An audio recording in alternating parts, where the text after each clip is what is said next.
Using the first law and other relevant equations, derive the thermodynamic potentials.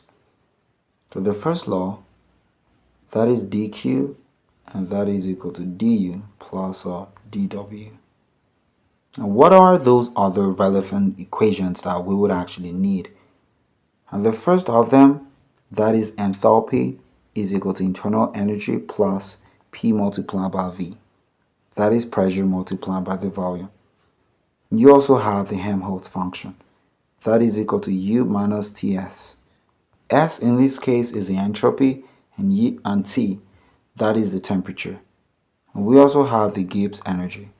Gibbs energy is equal to the enthalpy minus Ts. So we're going to use this one later on. But for now, let us just go on with the first one. This one.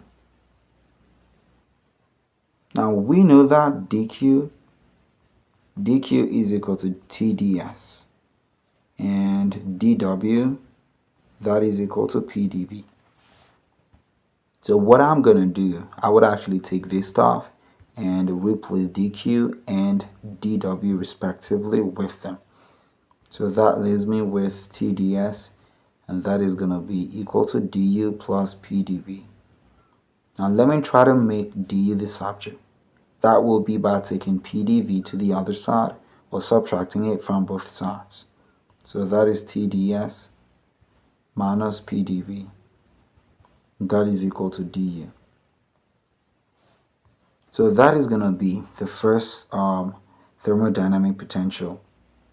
Du, the change in internal energy, is equal to TdS minus PdV. This is what we got. Now let us move on to the second one. This one. So that is the enthalpy. Now enthalpy is equal to U plus PV. Next up, we're going to differentiate both sides of this equation.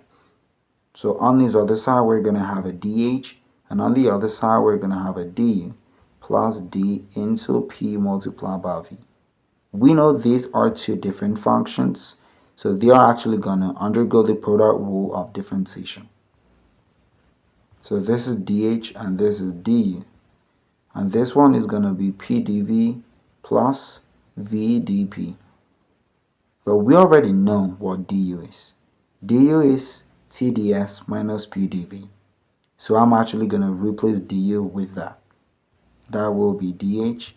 And on this side, we're going to have TdS minus PdV plus PdV plus VdP. Now here we can cancel negative PdV with PdV. So this is dH and this is equal to TdS. Well, this should be a plus VdP. That is going to be the second thermodynamic potential.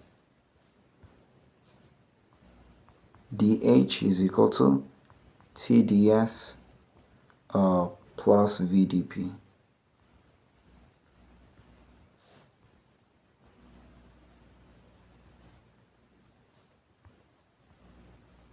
Now let us move on to the third one. That is F, which is equal to U minus Ts. And the derivative of both sides. dF will be equal to du minus d of t multiplied by x. So dF, that is going to be du minus TdS plus s dt. Now we know that this should change. So I'm going to wipe this out and create some space over here.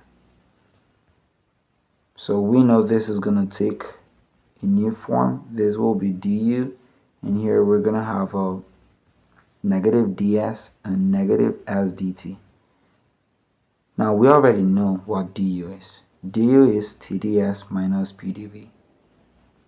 So dF will change, and we're going to have ds, well, TdS minus PdV minus TdS. This is minus s dt. Now here obviously we can see that TdS can cancel out, So that gives us a new stuff. We're going to have a df, and that equal to negative p dv minus s dt. So that is the third thermodynamic potential. df is equal to negative p dv minus s dt. That is what you have right there.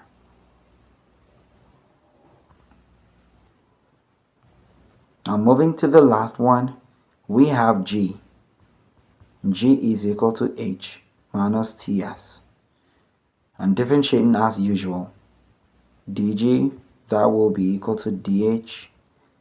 And this is minus d of Ts. Now we know that this will be a product rule, so that will be TdS plus SDT. And we know that this will change to dg, and that is equal to dh minus TdS minus SDT, right? Now we already know what dh is. dh is TdS plus VdP. So let us substitute that. And that is going to give us dg is equal to TdS plus VdP. That now will be minus TdS minus SDT. So obviously, TdS can cancel out, and that will leave us with this. dg is equal to VdP minus SDT. So that is what you have for the fourth case. These are going to be the four thermodynamic potentials. Hopefully you can derive it by yourself by now. Pretty simple stuff in it. So that will be the end of this video. By now, you will be able to find out the Maxwell's relation. Feel free to check out my new video on the derivations of the Maxwell's relations.